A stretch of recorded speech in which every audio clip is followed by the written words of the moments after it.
荒川さんとは1993年ですね、いろんな機会にお会いしていろいろ教えていただきました。でちょっと思い出すと少しこの辺が、熱くなるところもあるんですが、今日は皆さんと一緒に荒川修作という人は一体何をした人なんだろうか、何を知ったかったんだろうか、そして我々は荒川をこれからどういうふうにして利用するというと変ですけども活用していけるんだろうか、そんなことをですね考えてみたいと思います。でここに写真があるんですが、15年前に早稲田大学に初めてお呼びして撮ったものですが、その荒川さんの仕事というものを見るときに関音系ダイアグラム点名反転という3つの言葉が並んでおりますけれども、最初期の仕事が関音系シリーズといわれる木の箱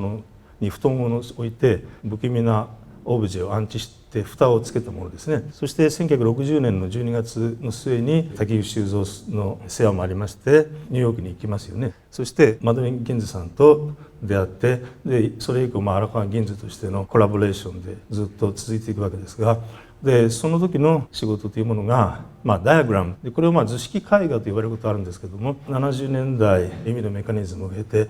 続くわけですけれども、ところが90年代に入ってリバーシブル・デスティニーと書きましたけれども、これを荒川さん流に日本語に直されて点名反転というふうに名付けたわけですね。つまり生まれた以上は、いつかは死が待っているという、そういうその死すべき定め、それを反転するんだということになりますよね。でそこで関音系と点名反転の間になぜダイアグラムがあるのかっていうことをですね、生とか死とかっていうふうな、哲学的なメディテーションとはちょっと思考を変えて立体の探求というそういう面からですね探ってみようと。これはだからトークアバウト荒川で荒川についてのトークであると同時にトークトゥ荒川で荒川さんに語りかけたいと。荒川さん本当はこうだったんじゃないですか、そういうふうに語りかけたいという私の気持ちがあります。荒川さんがこの辺から「君それは違うよ」とか「何も分かってないね」とかって言われるかもしれないし、案外「君もやっと分かったか」とか言ってくれるかもしれないんですね。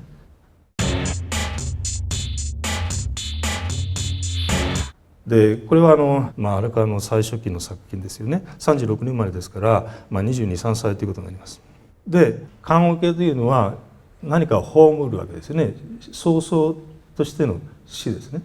でこれはやっぱ荒川が明らかに死といっても個体の死という意味ではなくて、荒川の中にあるさまざまな想念だとか、あるいは妄想だとかですね、苦しみだとか、そういったものを葬るという意味での関音系だったんではないかと思うんですね。つまりここは明らかに桶というか箱があって、そこに布団が置かれていてボディのような石灰が安置されている。そして大事なのはこの蓋だと思うんですよね。でなぜ蓋があるのか。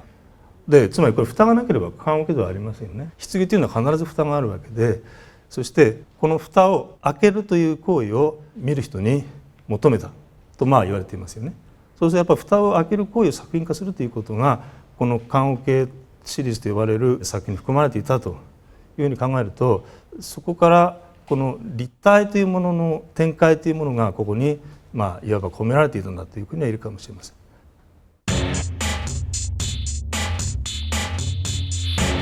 立体から始まって、つまり関音から始まって、そしてダイアグラムは平面ですよね。ここにあるような平面です。しかしこれを視点を変えて、この閉じた立体から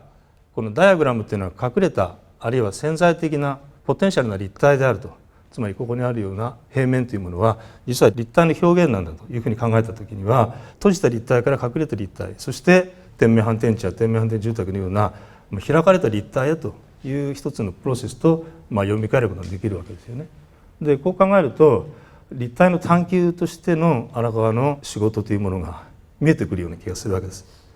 でそこで問題になるのはやはりこのダイアグラムの解釈ということになるわけで、結局その遠近法的な絵画ですよね。画面の外にバニッシングポイント、頂視点があって、そこに平行線が交わるようなそういう透視図法によって、立体、つまり3次元の空間を2次元の平面に表現するという、そういう西洋で言えばルネサンス以降の絵画の技法といいますか、一見するとこれは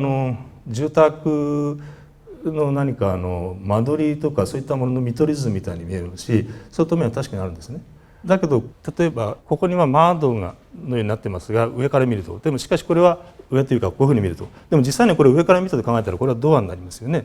でその中には身体を表すもの、つまり動くものについては手で描かれた線でフットとかクローズとか、つまり足とか衣服とかですね、そういうふうな形になっているわけですよね。あと猫なんかも動くものです。でそれに対して動かないものというのは定規で描いたような線あるいは曲線で調べていますよね。ただそういうふうに考えると立体を表現したといっても、単なる要するに見取り図じゃないかと思うかもしれないんですけども、じゃあなぜここにこの蝶つがいがあるのかということですよね。つまりこれがあるということはここからこう、まさに反転するわけで、この作品自体が立体になるということですよね。ですから隠されたあるいは潜在的な立体としてこのダイアグラムを見ることができると。つまり逆に言うとそういうふうに見なければ荒川がなぜですねダイアグラムにこんなにこだわったのかっていうことが見えてこないと思うんですね。つまり世界っていうものをどういうふうにして認識するかっていう時にですね、人間が世界の主人であって、その主人である人間の目から世界を客体としてものとして見て対象化するっていう、そういう主客分離の視点ではない視点というものをどこかで見た。でそれが西洋においては一方に神というような概念が導入されることもあるわけですが、荒川の場合にはそうではないですよね。でそこで出てくるのが展開の中では天命反転に行くんだと思うんですけれども、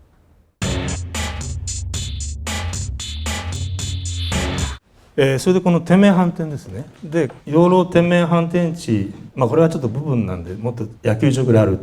広いテーマパークになっていますが、それから三鷹の天命反転住宅ですね、正式には In Memory of Helen Keller で視覚とかさまざまな感覚を失ったヘレン・ケラーのメモリーに捧げるとなってるんですね。つまり遠近法っていうのは基本的に視覚ですから、目で見ることによってその自分を中心にした世界を作っていく。でも自分っていうのは世界の中心ではないし、逆に言うとみんな一人一人が世界の中心でもあるわけですよね。つまり世界っていうのは複数の中心によって成り立っているわけですから。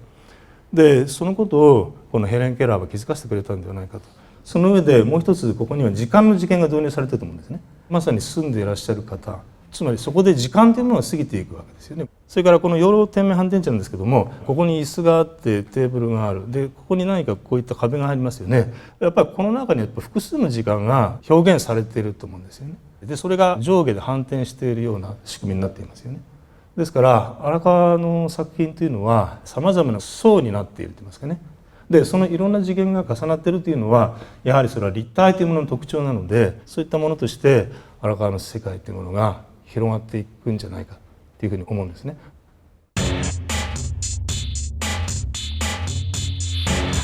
で遠近法、特に透視遠近法、これはもちろん専門的なさまざまな見方からですねいろんなことが言えるわけなんですけども、これは中井正一、戦前の美学者ですよね。でその美学入門という本がありますが、人間の空間認識について体系空間ということを言ってですね、でその体系空間というのが遠近法によって作られたと。でそれは主観的な空間認識だということも言ってるわけですよね。でそれはなぜ主観かというと、つまり実際には存在しないバニッシングポイントですよね。小システムというものによって平行線を交わせるということになるわけですね。こういうこの立方体っていうのが、これも普通の積み木なんですけども、でこの全ての辺はお互いに向かい合っている辺というものは交わりませんよね。交わったら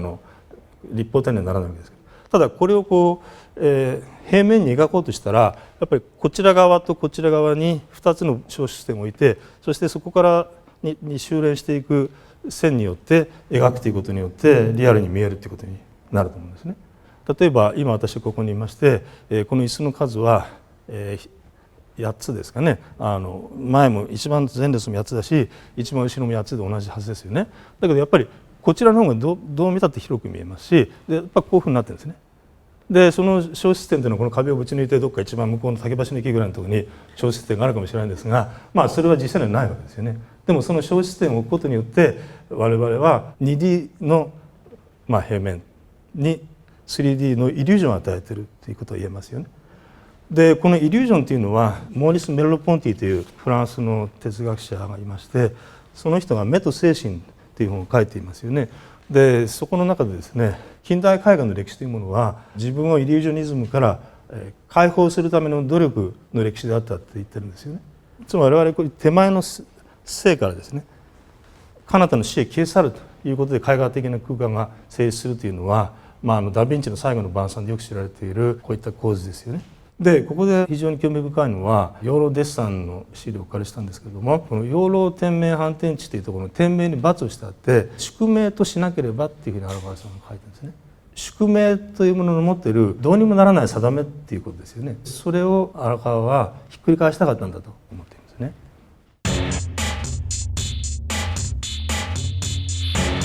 でこれは1991年に荒川修作の実験といって最大規模の荒川の回顧展ですよね。そこでですね、この指ひたサイト、こういう不思議な作品があったんですね。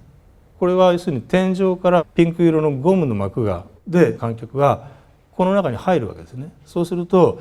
顔にこの膜がついちゃうので視覚が効かなくなっちゃうんですね。それでその中でとにかくなんかもがきながらなんかわかんない、つまりこのゴムの膜っていうのは膜それ自体として見ると平面ですよね。だけど実はこれは立体のスキン皮膚になっていて、でその皮膚としての膜に取り込まれていくという母親の体内に戻るようなそういった感覚とも言ってもいいんですけれども、つまり見るものっていうのは主観の観でもちろん見るという意味ですから、自分が世界の中心になってその世界を見るというそういう意味での見るものですよね。だけどその見るものがこの中に入ると作られてしまう、私が主人であって私がその世界を対象として見ているじゃない、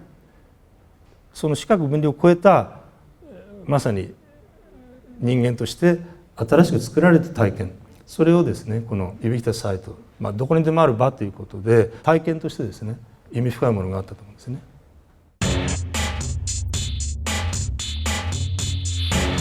荒川さんとやっぱりマルセル・デュシャン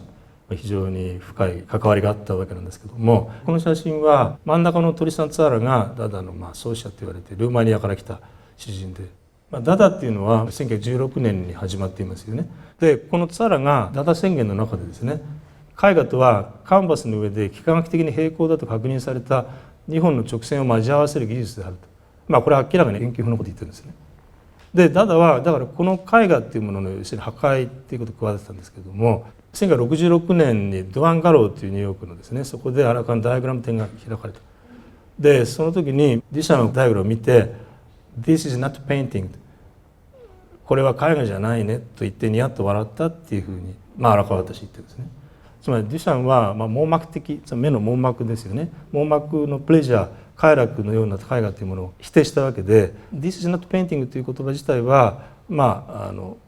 少なくとも否定的な表現ではなかったはずですよね。平面でありながら平面を超える試みとして見てたかもしれないんですね。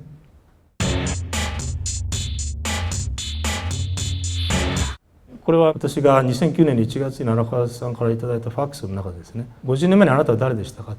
で今あなたは誰ですかと、そして50年後にあなたは誰になるでしょうかと、でそしたら荒川さんが「塚原さんあまり心配しないで」って笑えと書いてあってですね、でいずれにしてもその誰から距離を作り他の場所や場にランディングサイツ、着地っていうことですよね、するための軸だったのですよ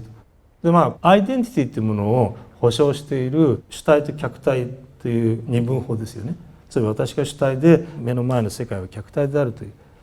だからあなたは誰ですかっていうのはまさにその私の主体を問うことになるわけですよね。でその主体としての私から距離を取って他の場所やこの場所や場っていうのが非常に荒川さんの深い意味があると思いますけれども、つまりこの場所っていうのはこの世界の中に実在する場所だと思いますけれども、この場っていうのは必ずしも実在する場所である必要はない。36年に生まれて、2010年に世を去ったということなんですが、この後またランディングサイチでですね別の軸が開かれるかもしれないというふうにも言えると思うんですね。